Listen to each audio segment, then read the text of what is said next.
One of my absolute favorite memories in the whole wide world is making pie with my grandma.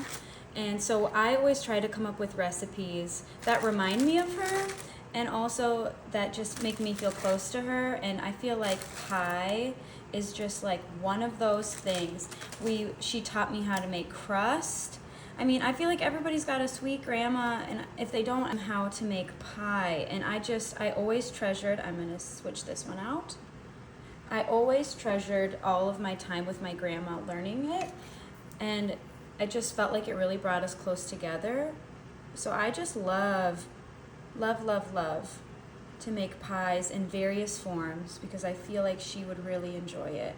So this is one of my favorites to make. It's a little unconventional, but the graham cracker is gonna soak in all of this, and you're just gonna use about a fourth a can, or what is that, a stick on top, and you're gonna try to make it pretty thin. We don't need it to be super thick. Okay. I'm not gonna use the whole box of cake. Let's see. I think that might be enough. And now you're gonna use your hands, mine are washed. You're just gonna gently scrape the top to make sure we have a thin coating because we don't want it to be, again, super thick.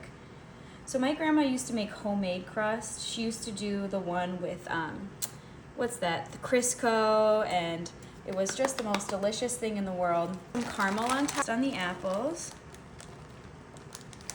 These are really great. They're just caramel, a little bite. Chocolate on the cherry. I think that's perfect. Chocolate will go on the blueberry in the middle. Your butter.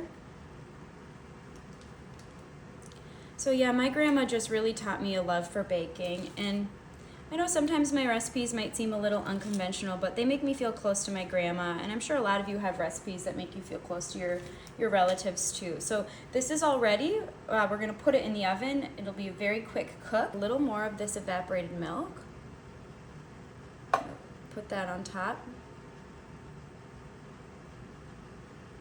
Give some moisture to the cake on top. There we go. So we've got white chocolate, mini chocolate, caramel with our apple, blueberry, and cherry pie. It's gonna be delicious. Yum, yum, yum. Look at that. That looks so good. It's all out of the oven. You see it's boiling. See that? It's very hot. So you wanna be very careful when you cut into it. And you wanna let it cool for a few minutes because it is very boiling right now. Off a little, so you're just going to take it, and you can cut it into slices if you want, so like you can do this whole slice thing. I prefer to treat it more of like a scooper, so that you would just scoop it on a plate because there's nothing that is that firm on the bottom to hold it in place. Your crust is on the top is really the hardest thing, and so yeah, you can do this to sort of get portion sizes if you wanted, but so I'm more of a scooper, and I'm gonna put it in a bowl.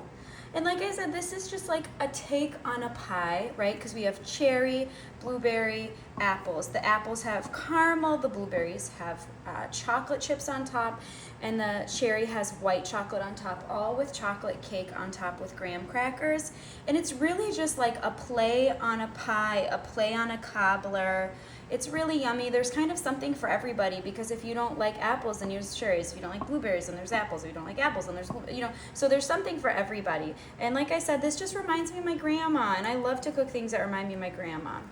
So this is the cherry, yum. I like a little of everything, so I'm gonna show you a little of everything. That's the blueberry, delicious. And then this is the apple. So you can see the crust. That's the graham cracker. See, that's the graham cracker crust, which is amazing. That's really good. The evaporated milk kind of gives it this flan kind of texture.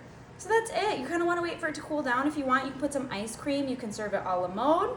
You can put Cool Whip on top of it. You can even serve this cold. So my grandma oftentimes would serve a fruit pie cold. And so if you wanted, you could wait for this to fully cool and then serve. I don't know what your grandparents did or what you guys do at home. I like to do it both ways. It's too hot to eat right now because it's still steaming, but it is one of my favorite desserts. Again, there's something for everybody. I like to do a little bit of